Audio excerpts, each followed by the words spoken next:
For today's class, we're going to work on solving a complex circuit that's going to have two parallel setups inside of it.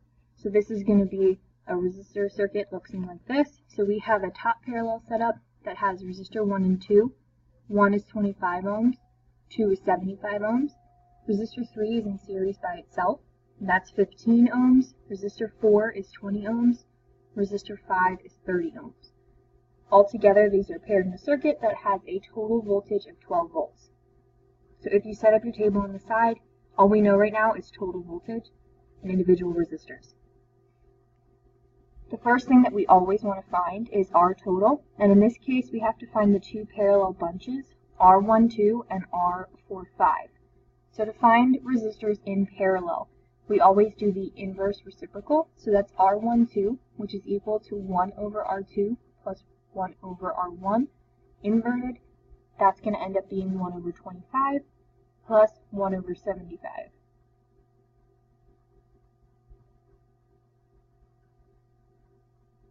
Now both of these are going to have a common denominator of 75, so you can convert and you get 3 over 75 plus 1 over 75 inverted, which becomes the inverse of 4/75.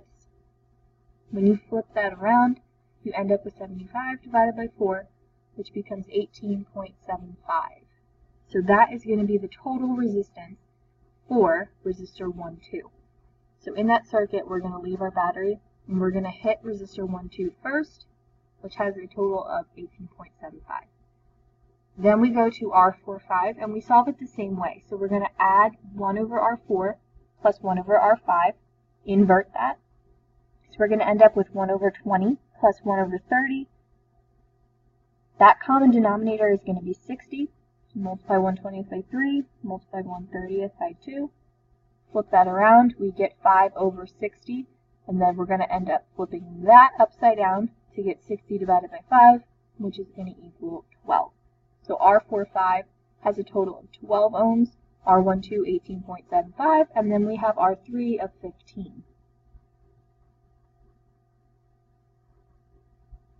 What we know is that in series, we're going to have 3 resistor setups. We're going to leave the battery, hit R12, go immediately to R3, and then hit the combination R45. So all of those resistor bunches are technically in series. So in order to get the total, we're going to add R12, R3, and R45. So that's 18.75 plus 15 plus 12. That total resistance is going to end up being the total resistance of our circuit overall. So that ends up being 45.75 ohms. That is our total resistance in our circuit. So we could realistically redraw this circuit as a battery and a single resistor, and that resistor should be 45.75 ohms. The next thing we want to do is find I total. I total can be found every time you're trying to find it by using Ohm's law, which would be V equals IR. So when we try to find I total, we always want to use V equals IR, unless we know all the individual currents. So we're going to take our total 12 volts, which is equal to our current total multiplied by 45.75. When we solve, we're going to get a total current of 0.2623. And that's our total current. So 0.2623 amps. Now that total current is the current that is leaving the battery and needs to return to the battery. So what we know is that when we have one path option, or series, the currents are all equivalent. So in series, all the currents are equal. So the total current of 0.2623 is equal to the current moving through the first set of resistors, through the third resistor, through the second set of resistors. When things are in parallel, their currents add. So the current of I12 is going to be made up of the sum of current 1 and current 2. Likewise with I45 and current 4 and current 5. So the way that this current is going to flow, if we take this circuit that we have and just eliminate the resistors and just look at it in terms of paths, we're going to have a current that leaves the battery, which is I total. That current can move up to the top branch, which would be I1, and down through the bottom, which would be I2. It would meet back together on the other side, making I total and I3 equivalent. I total would then continue to enter into the bottom setup, where it then branches off into I4 and I5. It's going to come back together after that setup and make I total again. So throughout the entire circuit, the total is always present, but in parallel it's made up of the two different branches. So we're going to have it go up to 4, down to 5, up to 1, down to 2. So the next thing that we can do, now that we have established what our current values are, is to find the changes in voltage that are present in the circuit.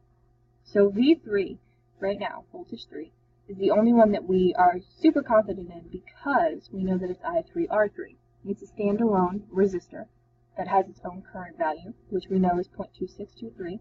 We know the resistor value is 15, so we can multiply those two together to get the voltage just for the third. Now this voltage is the voltage drop across the third one, meaning that when it enters it's going to have one value, and when it leaves it, it's going to have 3.9345 less. Now because we have multiple parallels in this situation, we can find the total voltage lost across each parallel using Ohm's law for the combination. So we can do V12 equals I12 R12, because we know I12 is equal to the total, 0.2623. We know R12 is the total combination of 18.75, so we can multiply those two to get V12.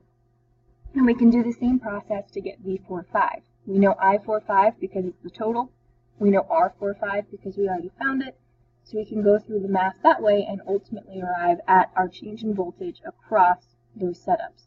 So like other circuits, we're going to leave the battery with what we start with, our total, which would be 12. We're going to enter the pair of 1 and 2. We're going to lose 4.918 as we go across them. Then we're going to go through number 3, where we're going to lose 3.9345. Then we're going to go across 4, 5, where we're going to lose 3.148. Ideally, V total should equal to the sum of all of these things, because in series we have the 1, 2 setup, number 3, and the 4, 5 setup. So the total voltage lost by each of these resistors, or taken by each resistor, added up, should equal the total voltage supplied by the battery in the first place. So we're going to take all these voltages and add them up, compare them to the original, and if they're pretty darn close, then we'll be okay. So the total initially was 12. After we do all the addition, we end up with our right side total of 12.0005. So that's pretty darn close. That's acceptable. So that means, unless we made a serious mistake the entire time, our numbers and our data actually is correct. So the next thing that we do is identify what these voltages mean and how they work. In parallel, the voltages are equivalent. So that means that the voltage coming into a parallel setup gets distributed between the two branches, or the voltage taken by the parallel setup gets distributed. So V12 is 4.918 volts. That means voltage 1 and voltage 2 are both 4.918 volts. V45 is 3.148 volts. That means voltage across 4 and the voltage across number 5 are also both 3.148 volts. We can use the fact that these voltages are there to then find the current that is traveling through each of the branches. So the voltage of 4.918 volts directly leads to a current that is being passed through branch 1 and branch 2 of the value. So the last step is always to find the remaining currents. So for this one, we're going to do Ohm's law again. V1 is I1 R1, and that's going to be our voltage 1, which is 4.918. That's equal to the current we're looking for, multiplied by the resistor of 25. So when we do that, we end up with a current value. We're going to do the same thing for 2. V2 is I2 R2, 4.918, and that's equal to I2 times our resistor of 75. We're going to solve both of them to get their current values. Based on the numbers right now, the resistor of 25 we can assume would have more current than the 75 due to the fact that the resistance is smaller. We calculate I1 to be 0.19672. We calculate I2 to be 0.06557. So it does make sense. If the 75 had a higher current, then we did something wrong. Now the relationship between 25 and 75 is that of thirds and 3 times. So the resistance 25 is 1/3 of that of 75. So that means that I1's current should ideally be 3 times larger. If you just do a rough estimate, 0.06 times 3 ends up being 0.18, so it's pretty darn close. To check it officially, the currents in parallel add to the total coming in. So I total should be equal to 1 plus 2. When you add I1 plus I2 together, you get 0.26229. The total current in our circuit was 0.2623. So yes, these work out. The currents through 1 and 2 are acceptable and they're correct. We go through the same exact procedure to find the currents through 4 and 5. So we can use Ohm's law, V4 equals I4R4, to find the current through resistor number 4, which is the top branch of the bottom parallel circuit. So 3.148 is equal to I4 times 20. We solve for I4. Then we end up doing the same thing. V5 is I5R5. We can solve for I5. I4 becomes 0.1574. When we do our fifth resistor, V5R5R5, we ultimately should end up with a relationship between them, because 20 compared to 30 is 2/3. So that means I5 should have a current that is 2/3 that of I4. So if you look at the numbers, 15 compared to 10, that's 2/3 in the other way. So what we end up with is a ratio that works. Now we can just double check it again. We have 0.2623, and is that equal to the sum of our currents? So when you type that in your calculator, you end up with an exact match. 0.2623 is exactly equal to 0.1574 plus 0.1049. So that means that in that case, the total current coming in is equal to the currents distributed.